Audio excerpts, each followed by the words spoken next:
I got through. Thank you. Thank you very much. Yeah. Hi, Hafsha. Hi ma'am, how are you?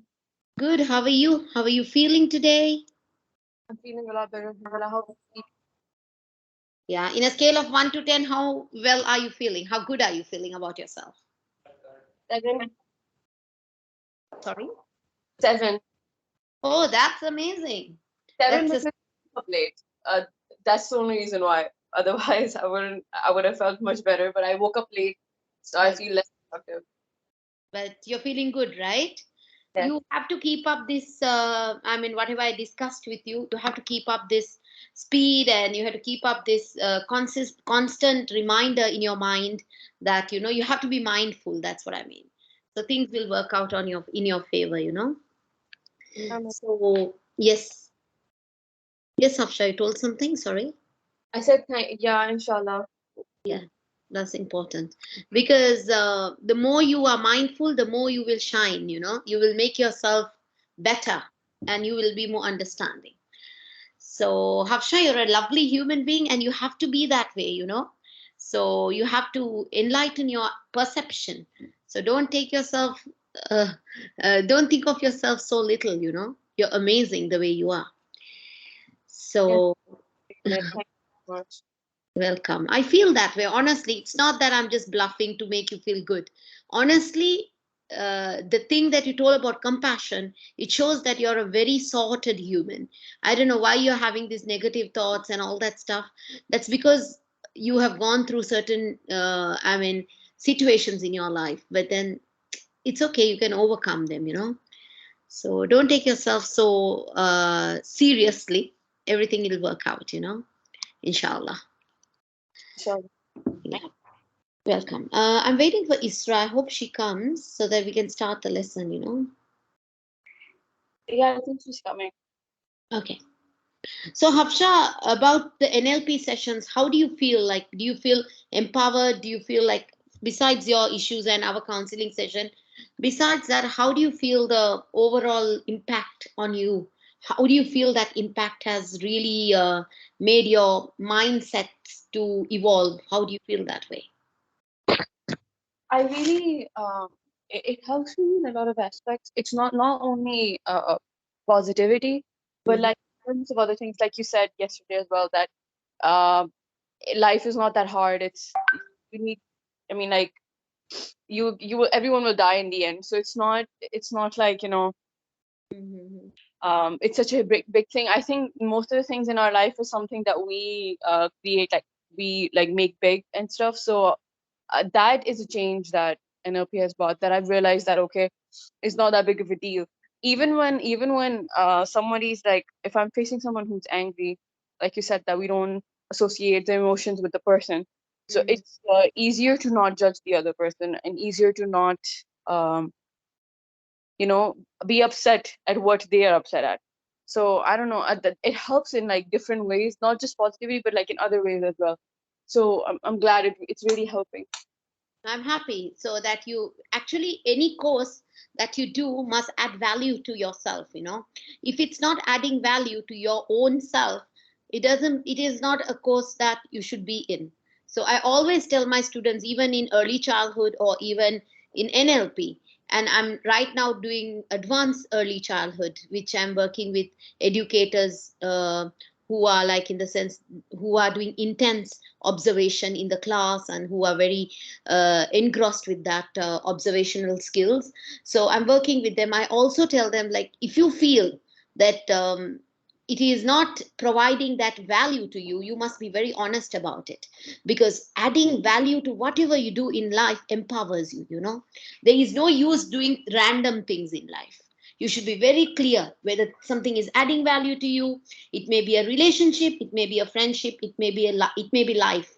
So it has to add value, and it has to give you growth. Yes, ma'am. Yeah, it has to add growth to your life. If it doesn't add growth to your life, you're deteriorating. It doesn't make sense. So always, whatever you do in life, maybe a job, maybe a relationship, maybe family, maybe anything, your career, whatever, make sure that it is, building growth in your life, it should bring growth. So that's important, and it should be beneficial. Nothing in life should be done randomly for the sake of doing it, for the sake of living, for the sake of, it's not worth it. It should be productive, it should benefit you, it should make you a better person, it should give you growth. These things are very important. So whenever somebody does a course with me, you would have realized all these days I constantly ask your feedback, because that's important. That's very important for an individual. Then only you're learning, that shows that you're growing. Otherwise you're deteriorating, it's a waste of time. You put money, time and energy, and you're just going backward, right? So it's very important to feel that way. So keeping that in mind, always think of anything what you do as a growth process in your life. That's very important. Can you just call Isra if you don't mind? I'll wait for a second. Her. I think maybe she, because she has class. We have classes in the morning as well, meaning we finish the course, but we still attend those classes. So I think she came back and she slept or something. I'll call her. Please, I'll give you a second. Just get back. Call her and get back. Yes. Okay, okay, Okay. thank you. Right.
Hi, Isra. Lovely having you.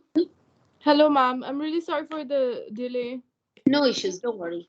Okay. Good afternoon, and I hope you're doing great and everything is great at your end. And let's begin. Okay. Yes, I do ma'am. not want to waste time with a long conversation. So let's start, and I can share the notes today. I've sorted this headache. You can see the notes, I'm sure. Yes. Yes. Your yesterday's notes, I will send it to you. Okay. Actually, you know why? What's the delay? Being honest, right?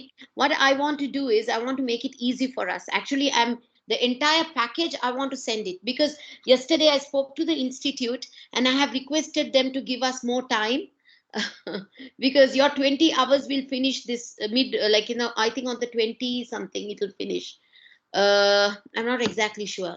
Okay, so I have told them, like, I need 10 extra days because we have spent a lot of time discussing and doing, so I need more time. So they have agreed with it. So because I just don't want to just end it in a rush. I want it to be a very productive course, right? That's the reason, so that your lives have a major change. So that's the reason. So I hope you all don't mind if we extend for 1 week extra. No problem, ma'am. Ma'am, I was in the impression that it's a 30-hour course instead Yes, of it's 20. 30 hours course, but we have no, it hasn't ended yet, but we are ending it this month. So maybe I will take 1 extra hour with y'all, so that if y'all have any issues, so that we sort those issues out. Yes, ma'am. That's the reason I'm saying. So we have to analyze. Actually, I don't know the dates because I am rushed with many classes. So I just got the message that this month end we are finishing. I don't know exactly when. So I want to add 1 week extra to the course. Is that okay if I'm adding 1 week extra? Yes, ma'am. It's completely. Sure, ma'am. No problem.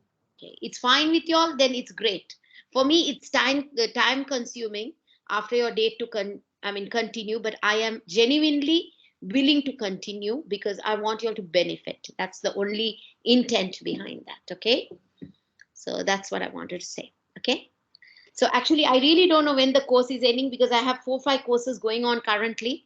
So I just wrote down about advance. It's with me today. I will check with when is your course ending because I want to add 1 week extra to it. That's fine. Okay. So Yes. let's building rapport through physiology. Now we were talking about rapport. Then we spoke about mind progression, state of mind. Okay. Now, why did I, with the state of mind, I'm adding rapport to it? You know why? Everything in our body, in our mind, especially in our brain space, right? Everything is about state of mind. Everything that happens with the state of mind. I am angry, it's a state of mind. I'm happy, it's a state of mind. I have a rapport, it's a state of mind. I am overjoyed, it's a state of mind, right? Everything is about the state of mind, right? Because without that state of mind you will not do things. You do things because of that particular state of mind. Am I right? Yes. Yes. So when the state of mind uh, aligns with the other state of mind, like for example, somebody is sitting opposite to me, I am doing counseling, right? I am talking to them about something about mental health, for example. I am giving description of mental health, what is exactly mental health, how it affects the human mind, and what you can, how can you overcome that mental health issue. So when I'm discussing this topic, how will I give the how will that person pay attention to me if I am diverted? Okay, I cannot send that particular message across. Now for example, you're listening to me online, and if I'm always on my mobile, you will be so distracted because I am not respecting my my students, right? So you will not have that interest because my mind is distracted, my fingers are distracted, I'm on my mobile. So what happens over there is a breaking point to the rapport. The state of mind is not clear at that point. I am more interested in my personal thing than my professional attribute. So what happens, there is a conflicting issue over there. Now how do we make that in realistic, not on Zoom, I'm talking about in a real life scenario? How do we make the main process of the rapport? Okay, now we will have to match the body movements. Like for example, I'm sitting straight, right, currently, right? So if you're an NLP trainer and if you're giving a one session, you will always match the body movement. That's a bit strange, but if you do that, that's a psychological thing. And it's a bit of a strange thing. Like one of my students asked me, really, ma'am? I said, yes, it really helps, when you match the movements. Because, there is a, when you match the movements, that means you're focusing on the person you're talking to. Okay. Yes. You're giving your intense thought process to align with that particular person. It may be a professional meeting, a interview, anything it may be, right? So the Yes. person who is in a formal atmosphere, like I'm going to give an interview, for example, I'm going for an interview. The person who gives me the interview is very formal because she's trained formally, right? She sits in a poised manner, right? And she asks me question in the poised manner. So at that state of mind, she's in a very confident mode, state of mind, because she knows what she's doing, right? Yes. She's analyzing me, she's studying me, she's looking at my body language, the way I talk, my first impression, right? So what happens is, if I am also going to sit confidently like her, what will happen? I'll match the body movement, right? I'm also confident, so I'm showing her, reflecting that I am also confident, right, as much as she is. So what happens, the mindset aligns with that confident movement. Okay, so that gives you, that is a human psychological interaction where the approval of that person who interviews me will be, it's a plus point. Because you know why? Because the way she sits, unconsciously believes, she believes that that's confidence. The way she Yes. asks me questions, she unconsciously believes she is a very good professional in HR, okay, human resources.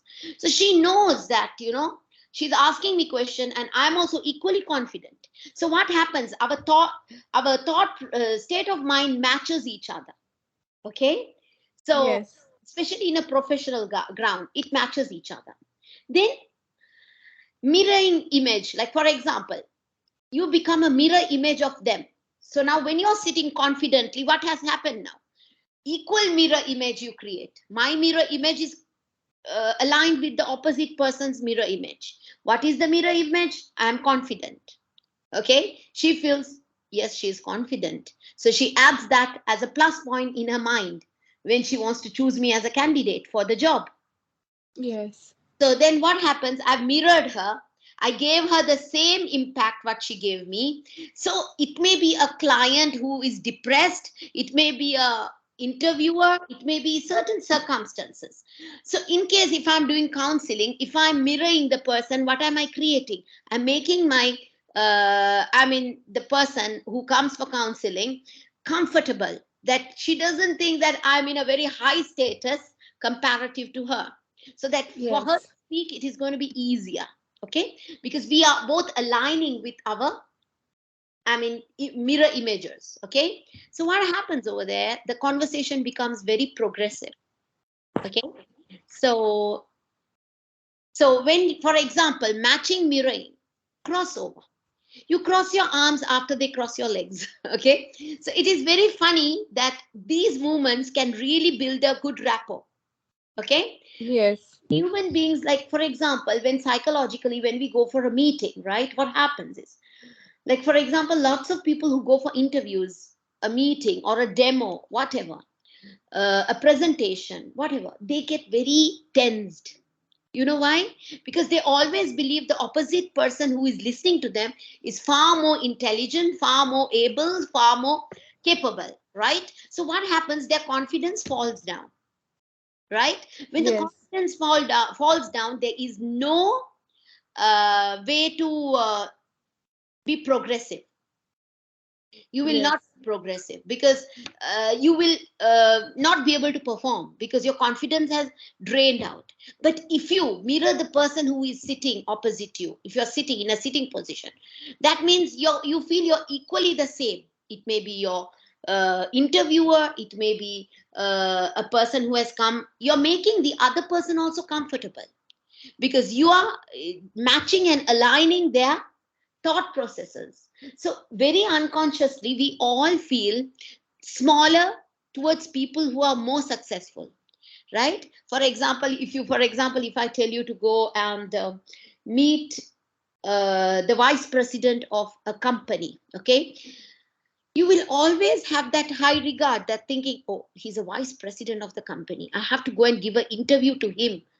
It's it's like really scary. Okay, so Yes. because he knows the job better than you, obviously he's sitting in that position because he knows his job. He's a president of the company. He cannot just sit in that chair. He has worked hard. He has climbed that ladder of success. So what will happen to you is you are now nervous, you are tense, you have anxiety, you have palpitations because you don't know how you'll perform during your interview. So when you, as an NLP trainer, you know how to perform, I mean, through mirroring somebody. It may be a vice president, it may be a, HR head, it can be anybody who you're going to give the interview. But you will know to perform well because you know that when I mirror this person, our mindsets match. Like for example, the way she sits, if you sit if you sit straight like her, you're creating that confidence. um gesture. Then what happens is she feels that you know your job. She feels Yes. you're equally confident. She doesn't now. If I just sit like this, and I'm just having a very low, featured face. Like for example, I am not very sure. But if I'm Hmm. confident and straight, it makes a huge difference, right? Yes. Because that will align with the thought process of the opposite person. What is she looking for? She's looking for a confident candidate for the job. She doesn't want a person who is always, quiet, or, who is not active. So she will see the way you sit, the way you perform will be more than your CV, more than anything. I remember uh, there was this lady who came to me when I was working in the nursery to join as a teacher. Her qualifications were very basic, very, very basic. And she was not qualified for that specific job. Okay. So I was taking her interview, and I had taken few more interviews. The other ladies who came to me, they were very well qualified. They knew their job, they knew everything, but they were not at all spontaneous. They were not ready to learn. Okay. They were Yes. people who said they are qualified and that's it. Hmm.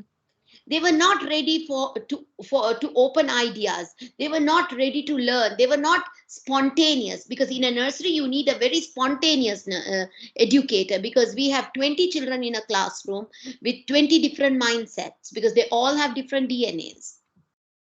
So the educators need to be very active and spontaneous. So what happened is, this particular lady, I remember like this, when it comes to mirroring, I remembered her.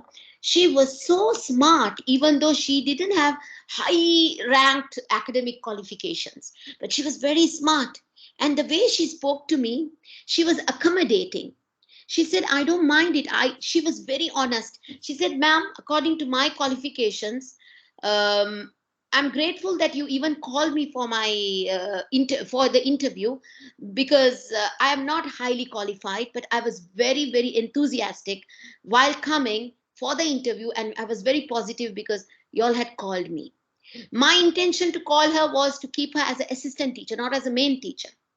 But because of her honesty, because of her go getter attitude, and because she wanted to learn, I told her, I will take you as an assistant teacher, but if you prove you're worth it, and if you complete these courses within a year, you will immediately be transferred as an educator after 1 year. See, the way she performed was amazing. She Yes. spoke very confidently. She spoke very confidently.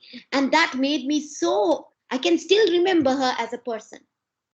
See, certain people perform so well in their lives that we can't forget them, you know. So Yes. after so long, after I think 7 years, I still remember her. Her face is very vivid, but I still remember her as a person, that she really was a go-getter. So movements are made after a short pause to avoid mimicking the person you're working with. So you shouldn't immediately do whatever that person does, okay? It look so awkward. It will look like a child's play. You should never do that. But you should have pause. You should pause. You should observe the person. Basically, what NLP tells is you should observe the person, how he's sitting, his gesture, his hand movements. You must slowly, very slowly try to align with his this thing. When he scratches the head, you don't need to scratch the head or anything, right? But I mean, the confidence level that he sits in, okay, proves that you're equal when you are confident. Okay. So it can be postures, it can be gestures, facial expressions, blinking, breathing. Okay. So when all this, like when you are sitting in a straight posture, in a straight way, that shows, according to psychologists, that means you're very confident. But if you're just sulking, you're really not confident. Okay. And the gestures you make, the smiles, the expressions, the way you talk, the breathing patterns. When we breathe fast, what do we indicate? That we are nervous, right? So Yes. when we are nervous, anxious, we do that. When we are scared, what do? We breathe fast. Okay. Yes. Like for example, if you're so intensely stressed out, you're breathing fast, you're nervous, your hands are cold, you're not in a condition to be in a normal mindset and a normal what do you call, a normal state of mind. Okay. So then when you're not in a normal state of mind, it is obvious, it's very obvious that you're just faking it. You're not in a state of mind to continue, but you're faking it. Okay, you will find people who can really be composed even in a difficult time. Okay, in a very stressful situation, that those people are very well experienced, because they have dealt with a lot of experiences in stress. Okay, like for example, I was listening to one doctor online. I was listening to his one of his experiences. He was saying that when he does a surgery, he sweats. Okay, because when he does, especially cancer brain surgeries, like when he removes cancer from the brain. Okay, so there are tiny nerves in the brain. So when he has to dissect those veins and just remove the tumor out, he says that there is a vein that has memory of mother tongue. Okay, that is very interesting. The memory of the mother tongue, if he even touches that, the entire mother tongue will be erased from the brain. Okay, so he has to be extremely careful. Just imagine the challenge the doctor goes through, okay, just to remove that tumor from the brain. So, what I am Yes. trying to say is, but he is used to stress. I'm talking about stress. So, he's constantly going through that. He sits for hours and hours with an open brain when he does a surgery, right? So, it's his habit, it's his behavior, it's his lifestyle, it's his career. Okay, these all come under one section, right?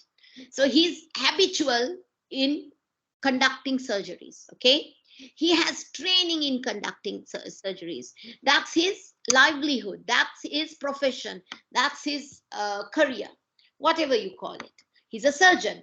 So what I mean is that, for example, these kind of people can manage stress, because they are put into the highest level of stress, and managing that stress is not rocket science for them. They're used to it. Initially it would have been like rocket science, but later on the stress, through experiences, we become used to handling stress. Okay, so Yes. when we are not used to handling stress, like for example, if I maybe I can handle stress in a scale of 1 to 10, maybe around 8.59 I can handle stress. Okay, and I also have realized when I have stress I perform better. Okay, because whatever challenges me makes me better, I feel. So everybody has their own concept. Some people can't perform in stress, they get very overwhelmed. So it depends on the stress you've got throughout your life, the experiences you had, how you manage situations. It all depends on the individual. But when our facial expressions and our breathing are messed up, like for example, you go for an interview, right? And I remember, because I've been taking lots of interviews at the nursery before, and I remember there were situations where I have given water to the candidate and said, please don't worry, everything is going to work out, because I could see it on their face, and I could feel that they are not in a proper state of mind, because Yes. the stress has overtaken their mind. So their breathing is high. I never want my candidates to collapse with fear. So I'm joking, but I mean, they obviously, everybody has a first time, and the first time, people who come for interviews for the first time, they're really nervous, especially if they have an issue with confidence or language skills or something like that. They're like very, very nervous, because they don't want to be out of control. So because they're so conscious, they make disasters while talking or while their behavior is on. So Yes. what happened, that's what happens usually. So angle of spine when sitting, forward, backward, round, leaning or one side. Now see, the angles that we sit while we are stressed out, or when we are confident, sorry, is different. Forward, backward, round, leaning to one side. Okay, head shoulder relationship. Now or head and shoulder relationship will differ in the way that you are feeling, in your mindset, or how the opposite person is sitting. Upright, tilted, up, down, upper body position, upright, lower body position, leg position, sitting, standing, angle, etc. Okay, so it totally depends how you are feeling at that very point, the state of mind. Are you anxious? Are you worried? Are you scared? Are you, um, I mean, Are you not in a proper state of mind? Are you just too, I mean, tensed that you cannot focus? So it all aligns with the way you sit, aligns with the, have you ever thought about it? Yes. Okay. Have you ever felt this way, overwhelmed? Now, see, if you Yes. student sitting for an exam in an examination room, you will always see them, you know, in changing their positions. You will always see them changing their positions because they are thinking at that time. Or some people will not change their position; they'll be upright and looking down and Yes. answering. Some students, they will change their positions because they are uncomfortable, because they don't know what they're, I mean, they don't know the answers, right? So they are very uncomfortable, and the only thing that they can react to is the movement they make, right? Yes. Like intensely writing students, they'll keep on writing because they know all the answers, most of it. So distraction comes when you don't know something. When the distraction comes, there is more movement than the normal. Okay. So Yes. what happens is, it's all our nervous system. It's all our how the brain works, and the heart rate goes high or slow, fast or slow. It depends. Like, sometimes when your location, like for example, your stomach, chest, upper chest, you're shivering when you're in a state of panic or worry. Okay. So Yes. your generally psychologists refer to palpitations as a component to reaction. Like for example, suddenly from nowhere a thought can occur in my mind, okay, and my heart can race very fast, okay, because suddenly, very unconsciously, some thought process came into my mind, or consciously also it can happen. For example, if I'm sitting in a aircraft and that has severe turbulence, it is natural to have a high heart rate, okay, Yes. because you are in a panic state of panic. If you're in a survival mode, like for example during COVID, okay, just imagine you went out and you met a COVID patient. What would you do? You'll be dead scared for the few hours that, right?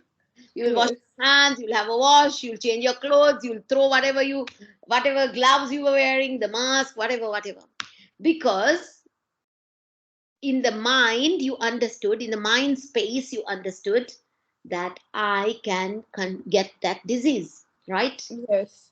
So what happens is your heart rate shifts, you shift, everything shifts, your state of mind is in panic.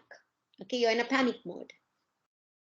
Now, for example, uh, like in the sense, if you are working somewhere and you encounter some problem which you feel is really damaging your career or your image or whatever, then your heart rate can go. So our heart rate fluctuates according to our state of mind.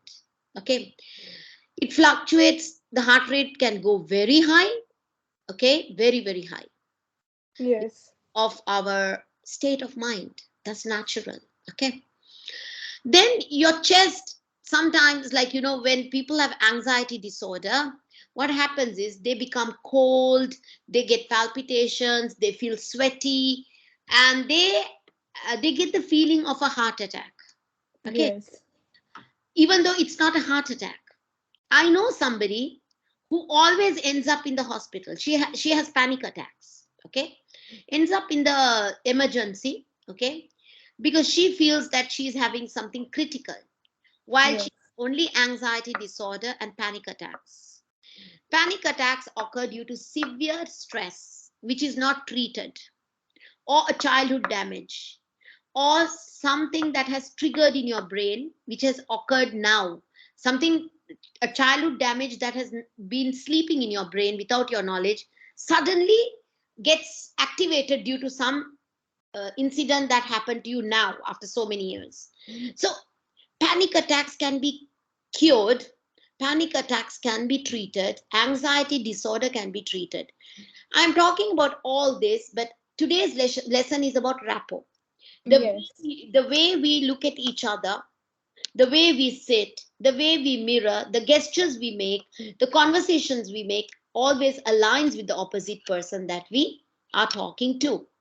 The way we breathe, the way we talk, everything can actually can also determine how you're going to have what kind of conversation, how progressively you're going to converse. I'm not Yes. what exactly, not what kind. I mean, how progressively you're going to converse, whether you're going to align your thought process together or you're going to be conflicting. That's it. Hmm? So Yes. that's indicators of rapport, feeling a sense of having clicked. So color shift, they flush, which may, amongst other things, indicate likability. So for example, now for example, when you have indicators of rapport is you click. Now, for Hmm. example, you have met a lady somewhere, you've gone for a party, you met somebody new. Suddenly you feel as if you know this person from a long time because your ideas click, the way you talk clicks, and her likes match your likes, what you like. Yes. So that's how human friendships are created. Like, for example, you will say, I really love chocolate cake. You're eating a chocolate cake. Okay. This lady is sitting next to you. You say, I really love chocolate. She says, really? I am crazy about chocolate. So that one, I like chocolate cake, would lead you to a huge conversation about chocolates, right? Yes. So that's how human brains click, and human brains, I mean, they understand each other. And that's how you create friendships or relationships, or a mother and child relationship is a bond, like, a blood relationship, which has a bond that is separate to friendship. Okay. Our relatives are they are not, for example, given by choice. Friendship is made by choice. Okay. Our relationships, like our parents, our brothers, siblings, are all, yeah, they're given by God. by force. You have no choice. You have to accept. You can't say I want to change my mother. You can't say I want to change my father. Right? They are given to us Yes. by nature. So by Allah subhanahu wa ta'ala. So what I'm trying to say is that is given. Our blood, we associate our blood with birth. Okay. We associate our friendships with choice. Okay. We make friends with our choice. We like people who we like. We dislike people who we dislike. Okay. We have that capacity to do that because we make the choice of friendship. Okay. See, they say something, I feel like I've known you for ages. This line is very common among two strangers. So when you meet somebody and when you click, you know, you always say, it seems as if I've known you for ages. And that's so true. Like my friend Rima, she's a Lebanese. I was walking and we just met at the park because I'm a constant person who constantly walks. So today we are very good friends. We are such Yes. good friends. When she travels also to Lebanon, she calls me from there. So it's unbelievable how we make friendships. Sometimes our friends become more accessible to our lives than our relatives. You know why? Because the relatives or the family has a standard of values. Like, for example, there are rules and regulations, how the family functions, right? There is a core value system over there. But when it comes to friends, it is your choice. You keep them or you leave them. So it is very interesting how we define outsiders, friendships, and relationships, and how we create those rapports among people who we meet for the first time, or even when we meet constantly, when we really think of it, when we align with our thought processes, our gestures, and everything, you can really create non conflicting conversations. Okay. Conflicting conversations occur when we do not agree with lots of things, not only the topic, but the same non conflicting topics can become very healthy also when it's Yes. done in a proper healthy manner. For example, I can say, um, I love going out. You can say, I hate going out. I prefer staying at home. Okay, there is a conflict of interest over there. Like, for example, my interest is going out, your interest is staying in the house. Okay, but how do we like, if we are talking about going out versus staying at home, so you might give millions of reasons, not millions, is exaggerated, many reasons to say that going out, staying in the home is more beneficial. Okay, in your mindset, in your model of the world. In my model of the world, I'll tell you many reasons why I love going out and what makes me an outdoor person. So if we are arguing about that particular subject, we're talking about it, we are having our conflictive statements, but it can be very friendly as well. Okay, I can also understand that you have your mindset and you're talking what you feel, and you can feel what you're feeling is fine. You feel the way you are and you talk the way you are, right? So leading, having match mirrored them to gain rapport, referred to as pacing them in NLP. You begin to lead them by changing your body position and see if they follow you. If they do, you are leading them. If not, return to matching, mirroring to pace them.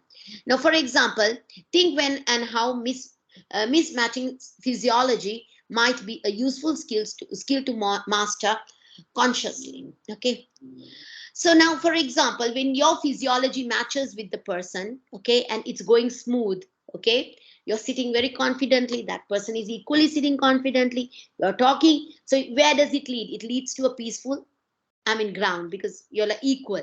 But if you feel like, that the conversation is not leading in a pace that you're intending to, okay, so start mirroring and matching. You have to balance it in your mind. How you talk, the tone of your voice, the gestures of your face, the patterns, like you showing that you're not nervous. It's very difficult to talk to a nervous person. Am I right? Yes. The person is always diverted, right? There is no confidence. You cannot have a smart conversation with a intellectual conversation with a person who is nervous, Yes. scared or worried or nervous. Can you have an intellectual communication with that person? It's tough, because you know that person is uncomfortable, the person is not very happy, he or she is very worried. So how do you carry on a simple conversation with that person? It becomes very, very challenging, right? Yes.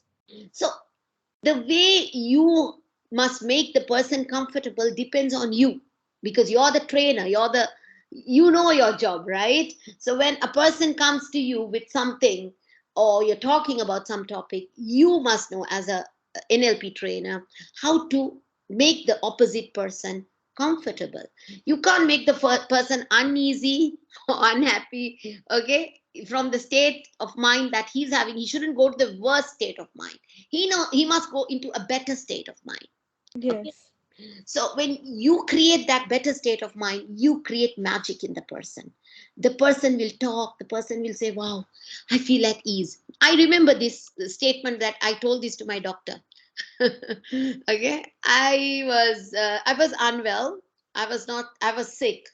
So when I went to the doctor, I was feeling very giddy. Okay, and I'm not a person who clings with the sickness. I just get out of sickness. I hate sickness. Everybody does, but some people, they worry too much, so they live with the sickness. Okay, so as I went to the hospital, I told the nurse, I think my pressure is very low. Give me something to have, then I'm going to be fine. Okay, I was feeling very giddy as well. So she gave me, I think she gave me a ORS or something. She gave me, I can't remember. So I felt very good, and then I went to the doctor's room and I said, I'm feeling little better, but I was feeling very dizzy. So then he gave me an injection, and after 15 minutes, I felt superb, right? So I went to him Yes. and said, Doctor, I am feeling super duper. Okay. Can I leave now? So that's how you feel when you're down and when somebody lifts you up. This, of course, is a not an appropriate example because it's due to the medication and the mindset I had, Alhamdulillah. But generally, I'm giving you this example because when you elevate a person, I'm talking about Hmm. me being sick, but when you elevate a person with communication, that person feels. I felt very good when I saw the nurse. I felt very good the way she treated me. So I elevated my fears in a positive way. I felt much better even while talking to her, even though I was feeling dizzy. Because Yes. that person she fulfilled my needs by helping me. So when we fulfill the needs of a friend, of a family, what happened what happens, sorry, is that we comfort the person in that way that um, we relax the brain state of the person. We don't give turbulence to the brain.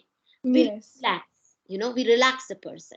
So it differs. Like, for example, if you're giving torture to the person, or if you're making the situation worse, you will feel it. And if you're comforting the person, you will feel that as well. So today we learned about rapport. Rapport is so important. How we create rapports. NLP professional can deal with any kind of difficult person, any kind. Okay, you can make a person who is in a horrible mood into a smiling mode. Okay, so the mode of horrible thought process can go into a beautiful mode of smiles. Okay, so that depends on your level of communication, the tone of communication, the requirement of the opposite person will be understood. Now when we don't know, Hafsha, for example, I'm talking to Hafsha, she's talking about something and I am going against the conversation. How annoying can it be, right, Hafsha? Yes. Hmm? Yes. Yeah, you will feel, what the hell, this is so boring, I'm leaving, right? If I talk against the community, I mean, it's not aligning, it goes against the thought process of the communication we are having. So when the thought process changes, the track changes, it's irritating. Now Hafsha talks about, for example, compassion or respect or love, and I talk about uh, anger. I talk about something so something which is opposite to what she's talking. Okay, so what, there is a conflicting space between us, right? Then what happens is she will leave the communication, there'll be a cut in the communication, there'll be, Yes. there will be no uh, aligning communication. So it's so important that we are aligned all the time with the other person. So it's a very interesting subject when we talk about rapport, and the way we talk about it is very, very interesting. Any questions, ladies? We have 8 minutes more. Yes, ma'am. I have two questions. Ma'am, one question is about mirroring and matching. Mm. Ma'am, how is it different to each other? Are they like same? They're almost the same, right? Now, for example, when you go and sit in front of, for example, a person who's taking your interview, you don't do exactly what she does. It'll be very silly and stupid, right? But you think of a guest, the positions, how you're going to mirror her. If she's sitting confidently, you have to be sensible. You sit confidently so that she aligns your thought processes with your thought processes. So there is always non-conflicting zone of thought process. Okay, that's what. Mirroring and matching is almost the same. Okay.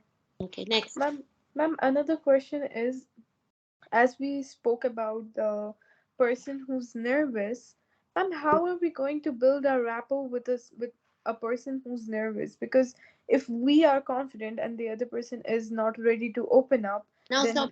That's a very good question. Sorry, you can continue. So quick in answering. Okay, just tell me. Sorry. yes, that's the question. Like, how will we build the rapport then? Now, for example, you are nervous, right? Okay. Hmm. You're talking to me about something that is simple, something that is easy. Like, for example, you're saying, I came walking and I'm exhausted and I'm not feeling myself, and I'm feeling very uneasy, if you tell me, right? You're sitting there full of nervousness, and I come and say, you know something? I saw something amazing. Shall we try this cake right now? Okay, I am full of enthusiasm and positivity and full of joy, right? Now, what happens is, I'll tell you a very good incident. Okay, what happened to me when I went to Switzerland is a good incident to join this. Okay, now this is one scenario. We'll go back to that scenario. While I was sitting in a cable car in Switzerland with my family, with my children, my husband, there was this, she's my very good friend now, Evie. She was sitting with her mother in the cable car, but she's Swiss. She was dead scared of the height, okay? Even though she sat, she was dead scared of height. Okay. So the thing is, we were all talking, and then suddenly she spoke to me, and she was first astonished that, uh, speak good English, right? A fluent way of communicating. So she was very interested in knowing about where I am from, because I was wearing the hijab, and she asked me and everything. For that specific time that we talked, we were so engrossed in talking about how Dubai is and what I do in Dubai, and she told me about Switzerland. She completely forgot that she was dead scared of heights.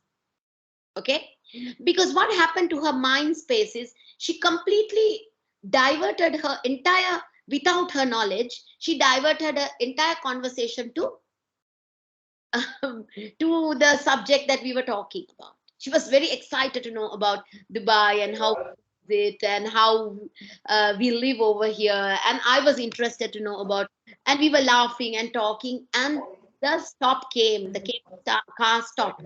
And she looked at me and she said, Nihara, she knew my name by then. So she said she really liked the sound of my name, even though she pronounced it in a very funny way. She said, Nihara, I am not scared of heights anymore. I said, you're still very scared of heights. You forgot the fear due to the brain breakthrough. Like there was a disturbance in her brain that I created through the conversation. So what happened is, initially she was cold, she was very quiet, I could see fear on her face.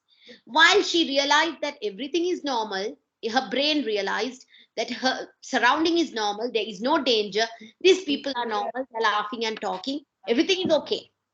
Okay, so brain Yes. comforted her, unconscious mind comforted her, looking at the surrounding. But if I was screaming with fear, if I was shivering, she would be in a worse state. Okay, Yes. because she's observing me, she's talking to me, she knows I'm super relaxed, and she feels stupid to get scared of that particular situation. Everything seems amazing. So there was a lot of positivity. Same way, if a person is in real fear, okay, you must know exactly what to talk. You can't immediately avert the fear. You cannot pull Yes. fear away, right?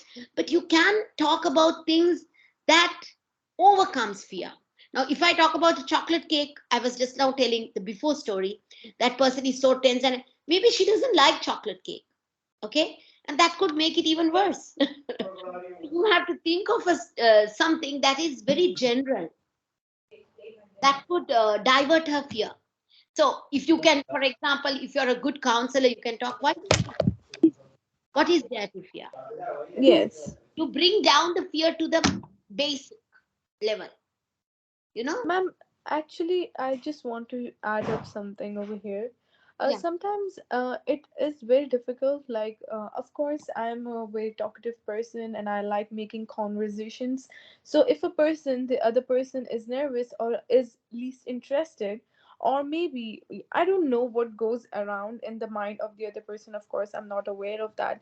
So, I feel stupid to keep on making conversations over and over again, even though they are replying to me, but it's more like a reply rather than like a one-to-one conversation. Yeah, of course. If it's not a friendly gesture, it becomes a very tense conversation. Because if you're very talkative and the other person is not talkative, it looks very, awkward. Yes, yes, Talk so much, exactly. and the person who sits opposite to you is a grumpy person, who doesn't like talking, who is a very introvert possibly. So you Correct. must analyze. You don't go and talk to a sleepy person and wake that person up. You don't talk to a person whose mind is disturbed or unhappy. You don't go and pinch a person. Like, you're not pinching or punching, I mean, verbally. You're not going Yes. to engross that person into something that is so super duper enthusiastic. You have to align with their thought processes. You have to allow that person to warm up. Yes. If you're a too friendly person, what happens is there is always a conflict, because you don't become balanced with the surrounding, because you're happy, you are creating those vibes. Okay, you can change the surrounding, but not 100%. There are people who are unhappy, they have a tragedy, they had gone through something, you don't know what they're going through, and you become Yes. too hyped up and you're so friendly, so it becomes difficult for those situations. So that's the reason an NLP trainer will always analyze, visualize, understand the situation and talk. That's the difference between a professional and a non-professional. Okay? Yes. Yes. It's 5 o'clock, and Isra, you have a session today with me. Would you like to take it today or you like to take it tomorrow? Ma'am, tomorrow, please. I didn't know that if it would be today or tomorrow because I was in the impression that it will be Albina's turn today. Yeah, because she's So, if absent. possible, yes, she is absent. So I'll make it tomorrow for you, and then we'll meet Thank you up so tomorrow. much, ma'am. It's fine, dear. Don't worry. I hope you all enjoyed the class today, even though Yes, ma'am. even though it was a long process of understanding. To to understand a human is a big mission, because a human mind is so complicated. Every see, as I when I teach early childhood, just think every child that I encounter has a different thought process. Everybody's DNA is different. Just imagine, to understand people can be really crucial, right? Even a Yes. grown up human, everyone's DNA is different, everyone's experiences are different. So every culture is different, every community is different. Just imagine you have to work with these different minds at the same time, can be super challenging, right? So the more you learn, it's going to be more empowering and it's really going to be fun. So wish you all the best and I'll see you tomorrow, inshallah. Okay? Inshallah. Any questions, Assalamu Hamza? alaikum. Quiet, my dear. No, ma'am, no question today. Okay, take care. Have a great evening. Bye. Bye. You too. Take care.